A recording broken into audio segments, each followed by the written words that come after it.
سيدنا السلام عليكم، نتمنى تكونوا بخير وعلى خير. جيتكم في فيديو جديد، حكايه جديده، وكما العاده نتمنى انكم تدعمونا بواحد الاشتراك وجيم وبارطاجي وخليو لنا شي كومونتير زوين تما، وخليكم معنا باش تعرفوا الحكايه ديال اليوم علاش دايره. حكايه خفيفه ظريفه، ها راسها ها رجليها، ما طويلاش بزاف. حياكم الله، فرجه ممتعه.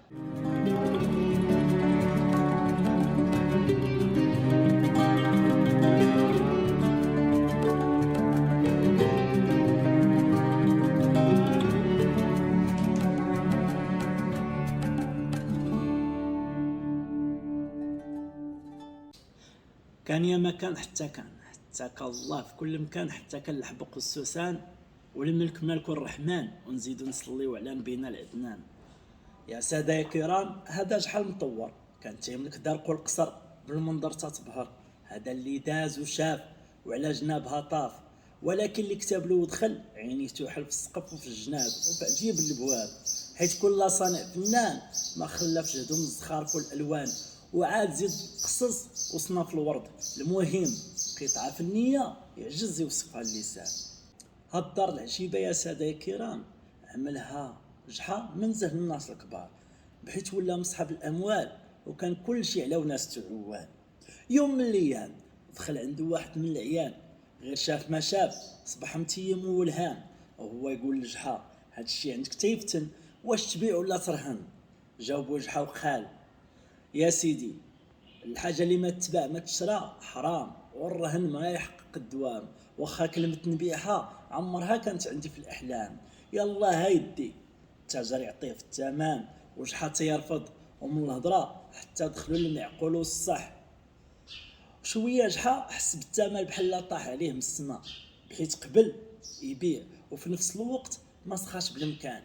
ولكن هيهات هيهات، جحا فنان في الحيله وعنده لكل مشكله وسيله. قال له يا سيدي الله يربح، وانا الله يصبرني على فراقها. جاوبو التاجر وقال يا جحانا العزيز، مرحبا بك في كل وقت وحين، ونلقاو بلا جلستك فين. رد عليه جحا وقال له اسيدي، هاد مرحبا بغيتها تكون بالقانون، ما عندي ما ندير بالكلام المدحون.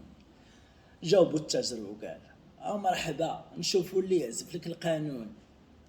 قال له لا تعذب راسك، اللي غادي يعزفوها كاينين، هما العدول. جاوبو التاجر وقال وضح ما فهمتش. قال له التاجر، قال له جحا تبعني وقع الدار وشوف هذا المسمار اللي مدقوق في هذا الحيط.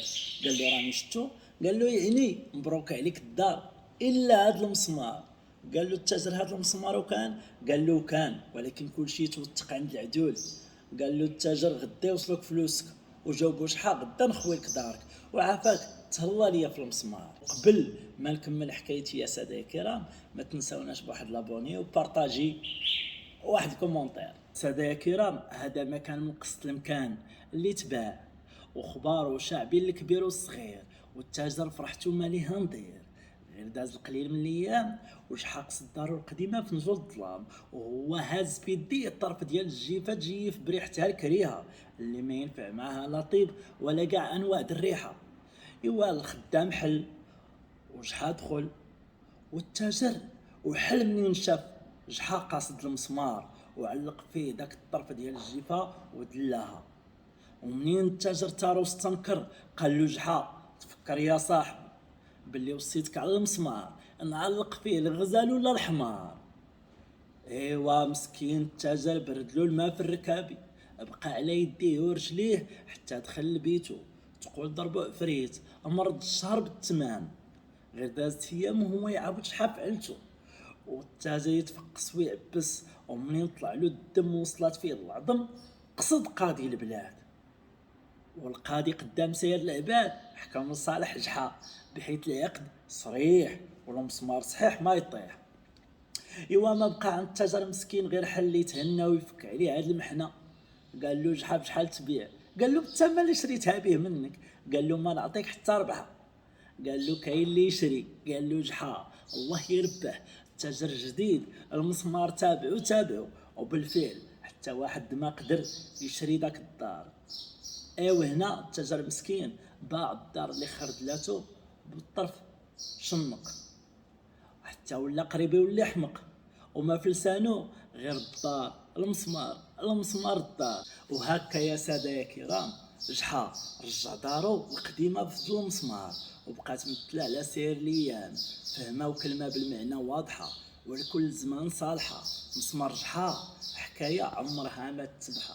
وتبارك الله علينا وعليكم، وما تنساوناش بشي ديال كومونتير او بارطاجي وشي اشتراك. وإلا عجباتكم القصة ديالنا ما تنساوش تبقاو تدعمونا، ورحنا ديما في تواصل معكم. إلى اللقاء أصدقاء.